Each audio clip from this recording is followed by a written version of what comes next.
Être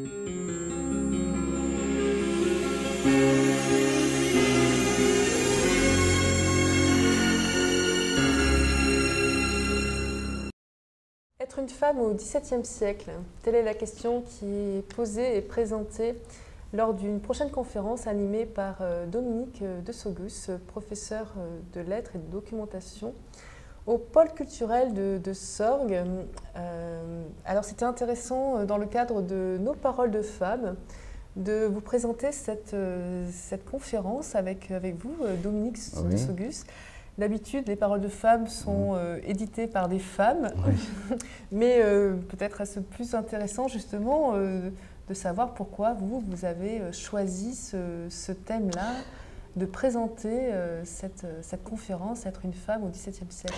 Ce thème-là ne s'est pas présenté de prime abord. C'est un cycle de conférences consacré au XVIIe siècle, et je présenterai une conférence sur Madame de Sévigné au mois de février, et une autre conférence au mois de juin sur Ninon de l'Enclos. Il m'a semblé un petit peu abusif, si vous voulez, de présenter ces personnages comme ça, sans arrière-fond littéraire ou historique. Donc je me suis dit, tu as affaire à deux femmes exceptionnelles, certes, mais qui vont exiger certaines connaissances sur la femme, sur la condition de la femme au XVIIe siècle. D'où mon idée de faire une conférence en ouverture de ces deux autres conférences sur la femme au XVIIe siècle. Alors cette conférence va cibler sur la vie sociale de la femme au XVIIe siècle. Alors, elle va cibler d'abord sur l'idée qu'on se faisait de la femme, qui ne remonte pas au XVIIe siècle, qui a des origines très très lointaines, hein, jusqu'à la Bible, Saint Paul, etc. Hein. Je vais d'abord montrer l'idée qu'on pouvait se faire de la femme au XVIIe siècle. Et ensuite, je vais montrer, à partir de cette idée des idées traditionnelles, l'évolution qui a pu se produire à ce moment-là, parce qu'il y a eu une évolution certaine de libéralisation de la femme. Hein. Curieusement, c'est l'Église qui a proposé une certaine libéralisation, et puis des mouvements de femmes, comme la préciosité.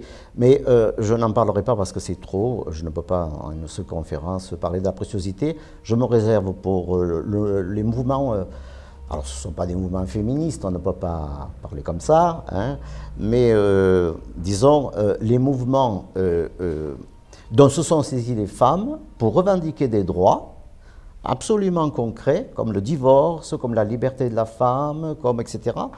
J'en parlerai à Madame de Sévigné et surtout avec Ninon de l'Enclos. Alors, vous parlez de la perception de la femme au XVIIe siècle. Oui. En deux mots, comment était-elle perçue? Oh là. Alors, est-ce que l'on peut déjà le déterminer en deux mots? On voit qu'effectivement... Certainement. La femme était perçue exactement comme le droit romain l'apercevait. C'est-à-dire c'était une mineure. Elle n'avait pas plus de droits que les enfants. Hein. Le père était le pater familias, enfin, c'était une régression par rapport à la perception que l'on a pu avoir de la femme au Moyen-Âge. Oui. Jusqu'au XIIIe siècle, par exemple, la femme avait des droits, égalité avec les hommes. Hein. Et c'est à partir du droit romain, qui s'est imposé particulièrement dans le sud de la France, que le pouvoir a été saisi carrément par les hommes. Et puis, c'est lié à l'absolutisme royal. Hein. Le roi était le représentant national, si vous voulez, du chef de famille. Hein. Le chef de famille avait un rôle absolu, comme le roi. C'est lui qui dirigeait. C'est lui qui absolument, absolument. Absolument. C'est pour ça que Madame de Sévigné, qui a été veuve à 25 ans, n'a jamais voulu se remarier. Non pas qu'elle n'avait pas de soupirants, elle en avait de très nombreux, mais pour avoir cette liberté, liberté générale. Enfin, elle a été veuve à 25 ans. 25 ans, c'était l'âge de la majorité de la femme. Donc, plus personne. Si elle s'était remariée, elle retombait sous la coupe du mari. Pour elle, c'était... Pour elle, c'était la liberté. Le veuvage, absolument. Pour les femmes de cette époque-là, être veuve, surtout être veuve jeune, naturellement, c'était une manière d'être libre. Alors socialement, est-ce qu'elles pouvaient être indépendantes, ces femmes-là? Oui, à partir de 25 ans, elle était indépendante, effectivement. Alors, elle s'est fait aider, Madame de Sévigné, par sa famille, enfin, par son oncle, enfin, etc. Mais elle était totalement indépendante, oui. Bon, beaucoup se sont remariés et donc sont retombés sur la coupe du mari. Oui. Oui. Oui. Être une femme au XVIIe siècle, c'est soit être dans un cloître, soit être mariée, mais célibataire, on est mal vu par les autres. Comment vous pouvez le définir, cela? Est-ce que c'était vraiment la case forcée pour être reconnue telle que femme? Oui, alors il y a évidemment 3 conditions: l'aristocratie, la haute bourgeoisie, et puis 98% de la population terrienne, enfin paysans. Alors évidemment, le sort de ces femmes n'était pas le même selon que l'on s'appelle Madame de Sévigné ou la paysanne sorguaise, c'était complètement différent. Mais il y a toujours cette idée que la femme, de toute façon, est un être totalement inférieur. Et ça, il faut remonter. Alors quelle est l'étymologie justement de ce sens-là? Ça remonte à la Bible. Ça remonte. Nous sommes dans une société totalement christianisée. Hein. Ça n'a rien à voir avec notre... La laïcité date de 1905. Enfin, c'est ce qui est très très récent au plan historique. C'était hier. Là, nous sommes dans une société totalement christianisée où tout le malheur est venu naturellement d'Ève, puisque c'est elle qui a tout cassé en quelque sorte. Hein.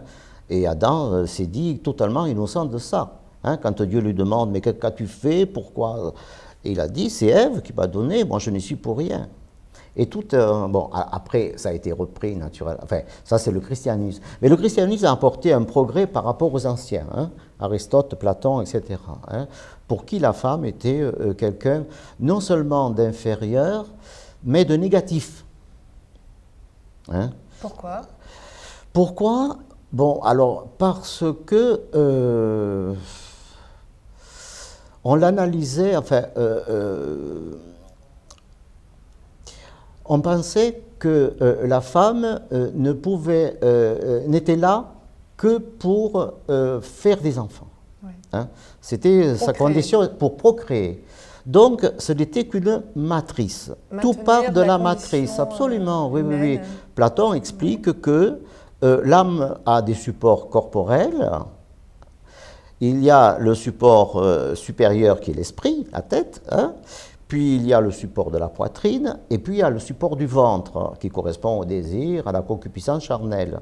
La femme n'a ni l'esprit, ni le courage. Elle a juste l'utérus, c'est-à-dire la matrice. Et tout par delà.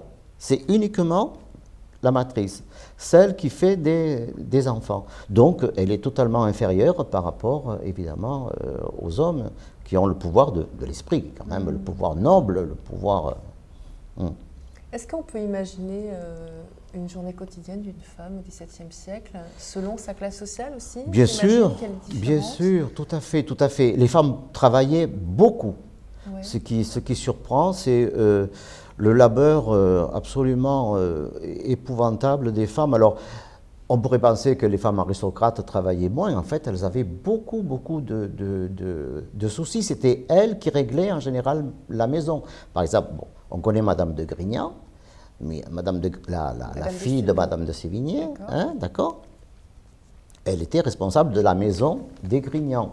Et c'est elle qui devait superviser la domesticité, ceci, cela, etc. Oui, oui. Et puis elles avaient des devoirs de représentation. Madame de Sévigné avait un planning qu'elle devait respecter, elle devait rendre visite, on devait lui rendre visite, enfin, la conversation, la littérature, etc. etc. Ça, c'est évidemment... Ça avait un rôle de relation? Tout à fait, tout à fait. Et à l'époque, la conversation était extrêmement importante. Hein? On s'épanouissait socialement par la conversation. Ce qui a fait le succès de Madame de Sévigné. Hein? Ce ne sont pas ces lettres qu'on a mal connues, ces lettres ont été connues bien après. C'est la conversation, le charme qu'elle avait, et cet esprit qu'elle avait qu'on appelait la rabutinade. Elle s'appelait Rabutin, Et c'était un esprit enjoué, très moqueur, très... Voilà. La conversation était extrêmement importante. Il y a le livre de Benedetta, une italienne, Craveri, qui s'appelle L'âge de la conversation, qui est très, très, très intéressant sur ce plan-là. Alors, ça, ce sont les aristocrates. Hein. Mais en ce qui concerne la paysannerie, il fallait que la femme, d'abord, donc, fasse des enfants avant tout. Hein. En général,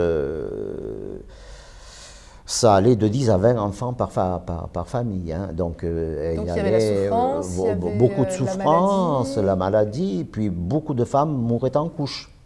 Hein. Beaucoup d'enfants mouraient aussi, naturellement. Hein. Et là, je parle de l'accouchement aussi. Hein, je parle de la maternité, je parle de l'accouchement, je parle... Oui, les conditions sanitaires devaient être complètement absolument. différentes. L'hygiène était pratiquement inexistante, donc...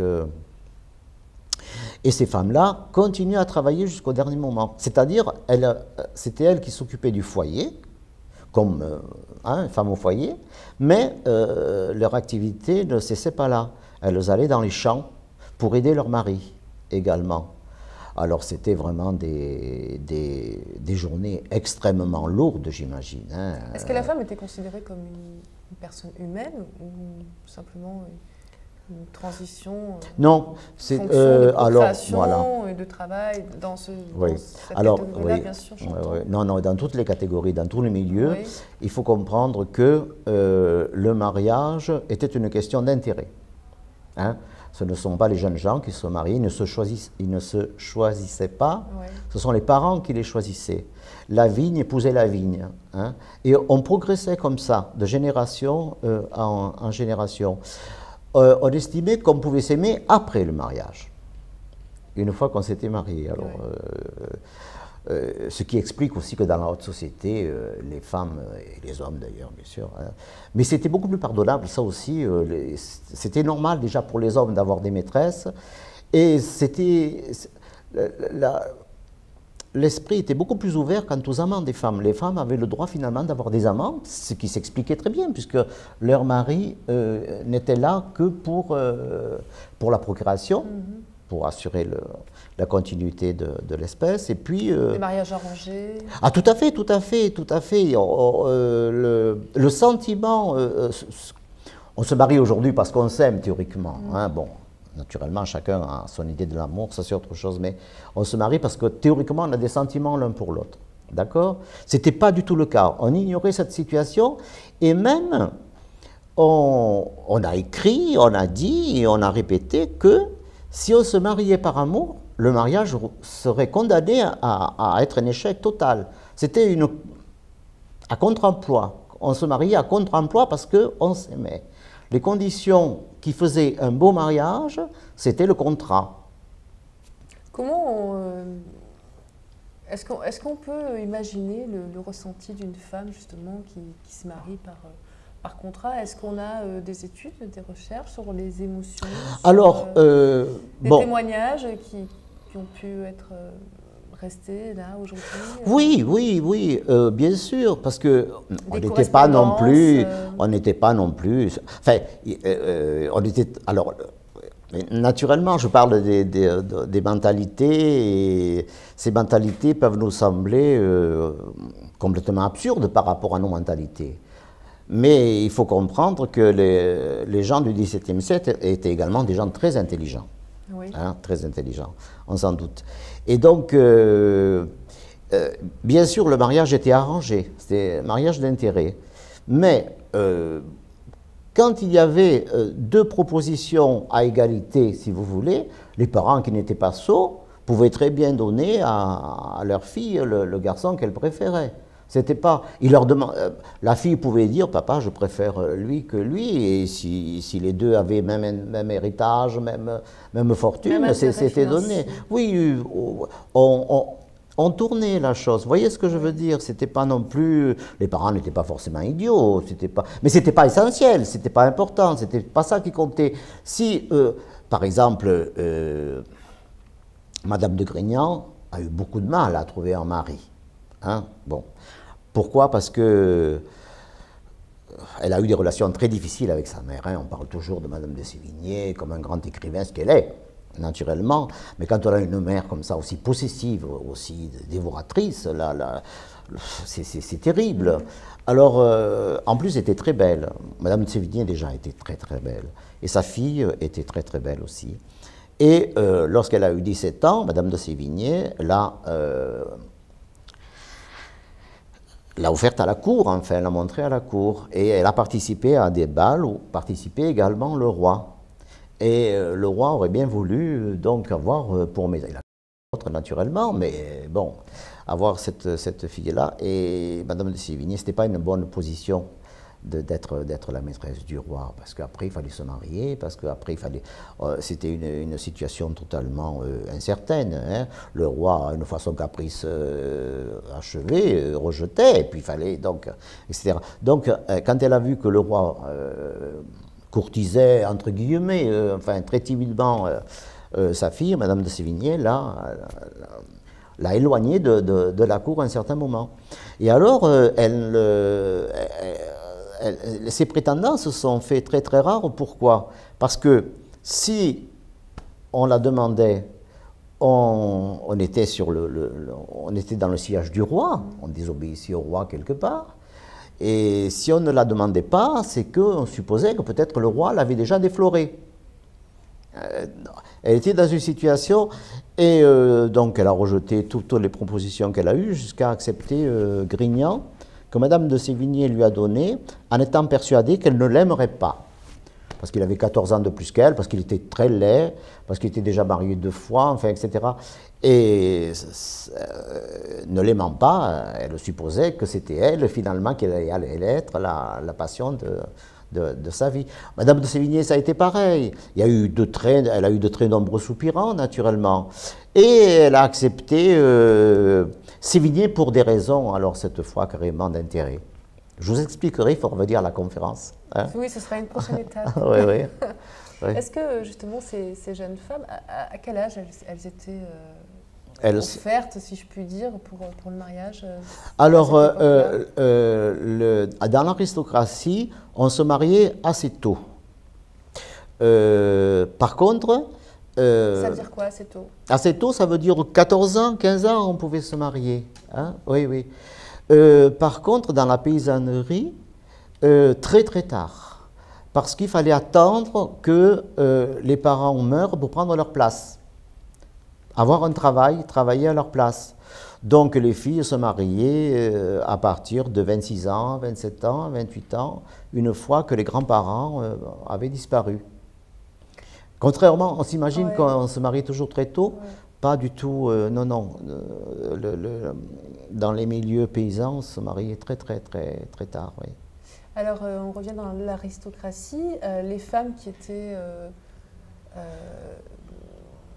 déterminées à être maîtresses, comment arrivaient-elles à, justement, un jour, arriver au mariage? Est-ce que ça leur portait défaut, le fait d'être maîtresse auparavant?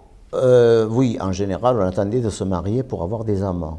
Hein, parce que, il ne faut pas non plus imaginer le XVIIe siècle. Alors, c'est un siècle très austère, hein, une résurgence religieuse extrêmement importante. Enfin, bon.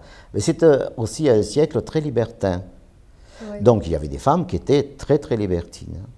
Et ça, je parlerai du libertinage à propos de Mademoiselle de L'Enclos, hein, qui était donc, elle était carrément courtisane, c'est-à-dire, l'argent comptait. Mais les femmes, en général, avaient des amants, oui, avaient des amants. Hein, des amants de cœur et des amants charnels, enfin, des amants avec une relation charnelle, oui. Oui, oui. Et c'était pas plus scandaleux que ça, enfin, je veux dire, c'était presque acquis, parce que de son côté, le mari faisait de même, naturellement. Le mari faisait de même. Madame de Sévigné est une exception sur ce plan-là.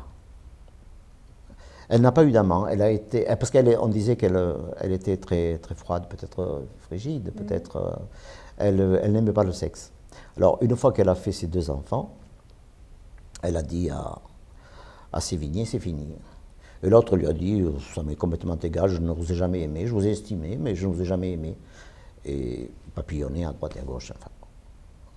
Alors le fait de donner ces conférences-là, vous, Oui. Dominique de Saugusse, en étant un homme, qu'est-ce que vous ressentez aujourd'hui Ah, écoutez, dans moi je me suis l'animation? toujours intéressé à... Qu'est-ce qui vous attire dans ces conférences-là? Ah, c'est la liberté de penser, le fait de pouvoir travailler à un niveau très modeste, naturellement. Alors, oui, à la liberté de penser. Je trouve que, naturellement, je pense que la femme est l'égale de l'homme. Ça, je ne crois pas, je n'ai jamais cru que la femme était en quoi que ce soit inférieure à l'homme. Ça, c'est clair. Je crois que les femmes sont capables d'aller aussi loin que les hommes dans n'importe quel domaine. J'ai toujours été convaincu de ça. J'ai lu par curiosité intellectuelle. Voyez, ce qui est extraordinaire, c'est que on ne soit pas encore aussi loin que ce que j'aurais souhaité qu'on soit. On vient de découvrir Madame Vigée-Lebrun, par exemple. Il y a une exposition en ce moment sur Madame Vigée-Lebrun. Mais ça fait des siècles que le talent de Madame Vigée-Lebrun, mais on n'en parle pas. Il y a très peu de gens qui connaissent encore ce peintre-là. Je suis reconnaissant à Sorgues d'avoir baptisé ce bel établissement, Camille Claudel. Oui, je suis très reconnaissant. Je trouve que c'est un gâchis de rétrécir. Moi, je crois à l'être humain, mais et il me semble que le sexe n'a pas beaucoup d'importance. Je ne crois pas qu'il y ait... Bon, bien sûr, évidemment. Alors, je ne vais pas entrer dans des considérations. Ça devient très compliqué, le genre. Ouais, vous voyez ce que je veux dire? Je ne veux pas du tout parler de ça. Mais ce que je peux dire, c'est que je crois aux capacités des femmes. Je crois que...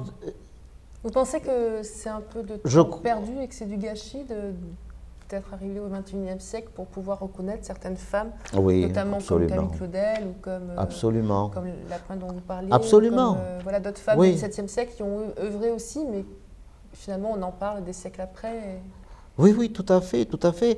On voit finalement, qu'est-ce que c'est qui est intéressant en littérature? C'est de voir des écrivains exceptionnels, des écrivains femmes, puisqu'on traite de ça, déjà vivre avec une liberté que toute femme devrait avoir. George Sand a vécu très librement, par exemple. Colette est une femme qui a vécu très librement, vous voyez. Donc, elles ont travaillé à ce que leur consoeur, enfin, ait finalement l'audace de prétendre à la même liberté qu'elles. Oui, c'est aberrant quand on pense que c'est De Gaulle qui a donné le droit de vote aux femmes. Enfin, c'est quand même incroyable quand on y pense. Moi, ça me semble... Alors, je ne veux pas dire que toutes les femmes sont intelligentes, intéressantes, c'est pas ça du tout, ça n'a rien à voir avec ça. Mais je dis qu'elles sont l'égale des hommes, ça c'est sûr, hein, au plan du talent, au plan de l'intelligence, au plan de la curiosité, au plan de la sensibilité. On dit que les hommes sont insensibles, c'est une connerie amère, enfin, c'est complètement. Alors ça, c'est un autre débat. Est-ce que, en tant que professeur de lettres, lorsque vous exerciez, puisque aujourd'hui vous n'exercez plus, ce sont des valeurs que vous essayez de transmettre aussi à vos élèves? Oui, j'ai essayé de transmettre, mais pas d'une manière détournée, si vous voulez. Par l'exemple, hein, j'ai pu parler de George Sand, voilà, hein, et puis dire ce qu'il en était. Toujours en respectant l'histoire, si vous voulez. Il ne s'agissait pas de faire un discours... moi, je n'y crois pas du tout, d'ailleurs, au discours militant pur et dur. Vous voyez ce que je veux dire? On peut le faire dans un cadre, dans un autre cadre, on peut avoir des convictions politiques, les exploiter, les divulguer dans le cadre d'un parti, ou de je ne sais... Mais je donnais à voir certaines valeurs à mes élèves à travers des cas concrets qu'ils comprenaient. Parce que ces femmes qui usaient de leur liberté la payaient très cher aussi. Vous voyez ce que je veux dire? C'était pas gratuit. Elles étaient moquées, elles étaient vilipendées, elles étaient marginalisées, elles étaient... voilà. Donc, et en même temps, elles ont laissé un héritage, naturellement, qui est référent, quoi, dont on ne peut pas se passer. Si, ouais. Mais ces questions-là sont toujours très actuelles, contrairement à ce qu'on s'imagine. Hein? Oui. Alors justement, quel est votre regard, vous parce que c'est vrai que ça fait peut-être 3 siècles maintenant, enfin bientôt 4e siècle, que l'on parle justement de cette évolution de la femme. Oui. Où aujourd'hui, même au 21e siècle, la femme n'est quand même pas tout à fait paritaire par rapport à l'homme. Non, puisque à talent égal, elle est beaucoup moins payée que les hommes, comme vous savez. Même si la parité est la parité, oui, bien sûr. Oui, je trouve qu'il y a quand même des progrès qui ont été faits, des progrès considérables. Mais on est loin du compte, je crois. Alors qu'est-ce que vous espérez? Qu'est-ce que vous pouvez espérer ou qu'est-ce que vous pouvez... Je peux espérer tout simplement que en société, la femme soit reconnue pour ce qu'elle est, c'est-à-dire un être égal à l'homme, tout simplement. Et là, je crois que quand même, on est sur la bonne voie. Hein. Il n'y a plus de sexisme, par exemple, dans le travail. Vous avez des femmes qui font des travails d'hommes maintenant. Alors ça reste marginal, peut-être, mais le fait que ce soit possible, ça prouve bien quelque chose. Il y a eu quand même beaucoup de progrès qui ont été faits, oui, avec des mouvements féministes, naturellement. Voilà. Merci beaucoup, Dominique. Je vous en prie, oui.